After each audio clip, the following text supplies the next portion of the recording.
Hello everyone, I am Meenu और आप मेरे साथ सुन रहे हैं अनडिजायरेबल मैरिज का एपिसोड नंबर 71।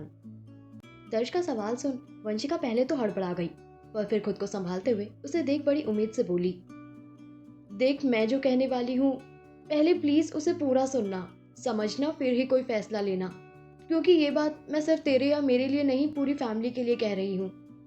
और ये कहते हुए उसने दर्श के हाथ पर हाथ रखा।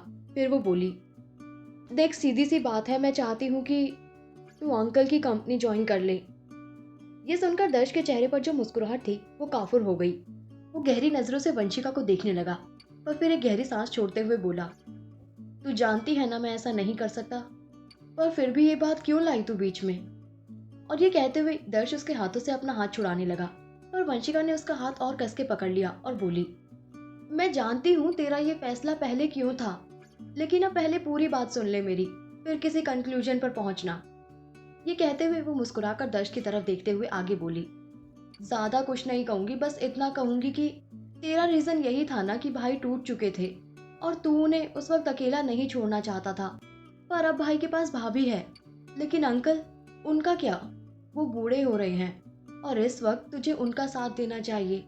वो कहीं ना कहीं पर तुझे उनके अकेलेपन को, उनके काम के बोझ को समझना चाहिए और दूर करना चाहिए। तू बेटा है उनका, तो दिल दोस्ती निभा ली, अब बेटे का फर्ज निभाने का वक्त है। समझ बात को, कहीं देर ना हो जाए। उनकी मेहनत है वो कंपनी जिसे उन्होंने दादाजी से लेकर यहाँ तक इतनी ऊंचाई तक पहुंचाया है, लेकिन कब तक करेंगे वो। उन्हें भी तो अपने लिए, अपनी जिंदगी के लिए वक्त चाहिए, आराम के लिए वक्त चाहिए। मुझे जो कहना था मैंने कह दिया, आगे तेरी मर्जी। ये कहते हुए उसने दर्श का हाथ छोड़ दिया। वहीं उसकी बात सुन दर्श को जैसे सौरभ जी की बढ़ती उम्र, उनके अकेलेपन और उन पर पड़ रहे काम के दबाव का अंदाजा हुआ। उस चीज को महसूस करते हुए वो कुछ पल को खामोश हुआ, फिर वंशिका की तरफ देख कुछ पल सोचकर मुस्कुराते हुए बोला, मुझे लगता है कि तू सही कह रही है और आई एम सॉरी, जो मैंने इतना वक्त लगा दिया इस बात को समझने में कि वंश संभल चुका है। अनाया उसके सामने आई, फिर भी उसे कोई फर्क नहीं पड़ा, तो इससे बड़ा सबूत और क्या ही होगा। लेकिन शायद दोस्ती निभाते निभाते मैंने पापा की तरफ ध्यान ही नहीं दिया कि उन्हें मेरी कितनी जरूरत है। पर अब नहीं, अब मैं उनके साथ जरूर खड़ा रहूंगा। थैंक यू मोटू, समझाने के लिए। ये कहते हुए उसने वंशिका के हाथ पर प्यार से किस किया, तो वंशिका के चेहरे पर सुर्खी आ गई। दोनों आगे कुछ बात करते उससे पहले ही दर्श को वंश का फोन आया, जिसे देख वो खुद में बोला, वंश का कॉल इस वक्त। और ये सोचते हुए उसने फोन उठाया। तभी वंश सामने से जो बोला उसे सुन वो हैरानी से खड़े होते हुए बोला, सच में? रुक, मैं और मोटू अभी आ रहे हैं। ये कहते हुए उसने वेटर को जल्दी बिल लाने के लिए कहा और वंशिका से बोला, वंश ने जल्दी बुलाया है घर, रिमा आंटी और पापा भी पहुंचने वाले हैं, चल हमें भी निकलना होगा। जब तक उसने ये कहा तब तक बिल आ गया था, तो वो बिल पे करके वंशिका का हाथ थाम वहां से निकल गया।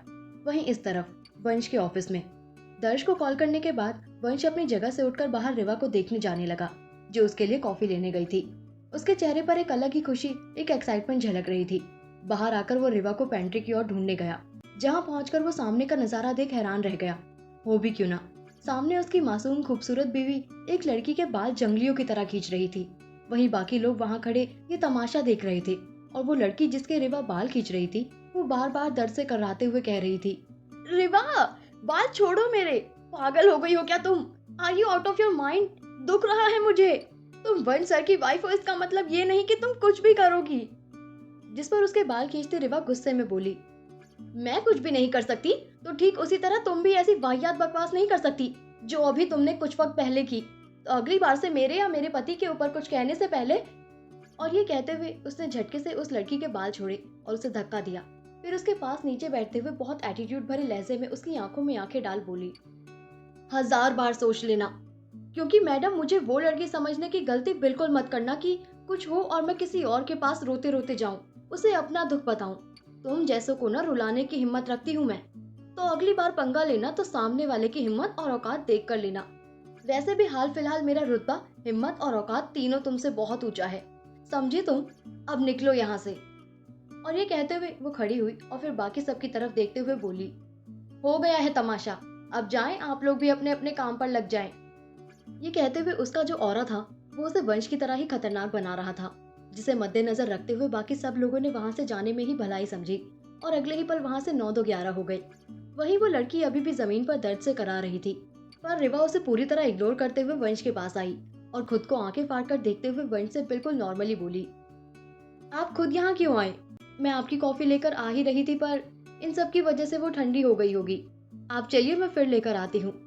जैसे कि कुछ हुआ ही ना हो। तभी वंश अपनी हैरानी से बाहर आया और रिवा से बोला, वो सब तो ठीक है, लेकिन ये क्या था? और तुम इसके ऊपर इतना क्यों भड़की? क्या किया इसने? और ये कहते हुए वो उस जमीन पर बैठी लड़की को ही घूरने लगा, जो डरी सहमी नजरों से उसे ही देख रही थी। आखिर वंश को भी पता था कि रिवा बिना वजह किसी से लड़ती नहीं, और अगर उसे इतना गुस्सा आया है तो उसके पीछे कोई ना कोई वजह तो जरूर रही होगी। वंश की बात सुन रिवा उस लड़की को देख बिना किसी भाव के जो बोली, उसे सुन वंश का चेहरा भी गुस्से से लाल हो गया। क्या किया है उस लड़की ने? किस वजह से वंश खुश था और उसने दर्श को कॉल किया? जानने के लिए सुनते रहिए कहानी के आने वाले एपिसोड्स। Thank you.